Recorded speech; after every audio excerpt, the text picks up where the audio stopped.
மனுஷன் ஆண்டவரை பார்த்து கேட்டானா, வாழ்க்கையில வேதனை தாங்க முடியலையே, ஏன் என்ன படைச்சீங்கன்னு கேட்டானா. அதுக்கு ஆண்டவர் சொன்னாராம், மகனே ஏன் இப்படி கதற, காக்காவை கவனிச்சு பாருன்னு சொன்னாராம். அப்பதான் இவன் காக்காவை கவனிச்சு பார்த்தான். காக்கா விவசாயமும் பண்றது இல்ல, அறுவடையும் பண்றது இல்ல, முடமுடையா சேர்த்து வைக்கவும் இல்ல.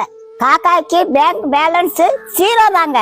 அதுக்கு பேங்க் அக்கௌண்டே கிடையாதுங்க. நம்புங்க, காக்கா போய் சொல்லாது. காக்கா யாராவது சாப்பாடு கொடுத்தா தனியா சாப்பிடாதுங்க. சித்தப்பாங்க ஓடிவாங்க, பெரியப்பாங்க ஓடிவாங்க, என் மச்சாங்க ஓடிவா, என் மாப்பிள்ளைங்க ஓடிவா, இந்த மகராச சோர்த்தராரு எல்லாரும் ஓடிவாங்க அப்படின்னு கூப்பிடும். ஒரு காக்கா செத்து போயிட்டா எல்லா காக்காவும் குப்பாடு போட்டு ஆடும். அதுக்கு கடனும் கிடையாது, சுகர் பிரஷர் வியாதியும் கிடையாது. அது வாடகை வீட்டுல குடியிருக்காது, எல்லாம் சொந்த வீடு. இத கவனிச்சு பார்த்த மனுஷன் எப்பேற்பட்டவன்னு தெரியுமா?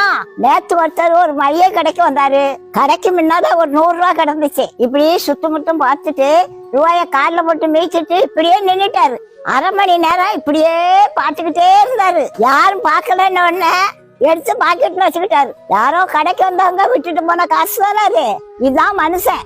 ஒரு தாய் வயிற்றுல பிறந்த அண்ணன் தம்பிங்க சொத்து பிரிக்கும் போது ஒரு வரப்ப விட்டு கொடுக்க அண்ணனுக்கு மனசு இல்ல, வெட்டு குத்து விழுதுங்க.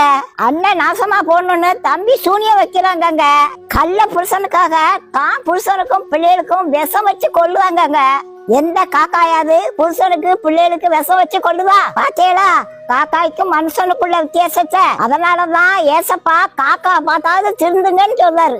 காக்கா காலையில கண் முடிச்ச உடனே கர்த்தரை பார்த்து கர்த்தரே கர்த்தரேன்னு கத்தும். அதுதான் நமக்கு கான்னு கேக்குது.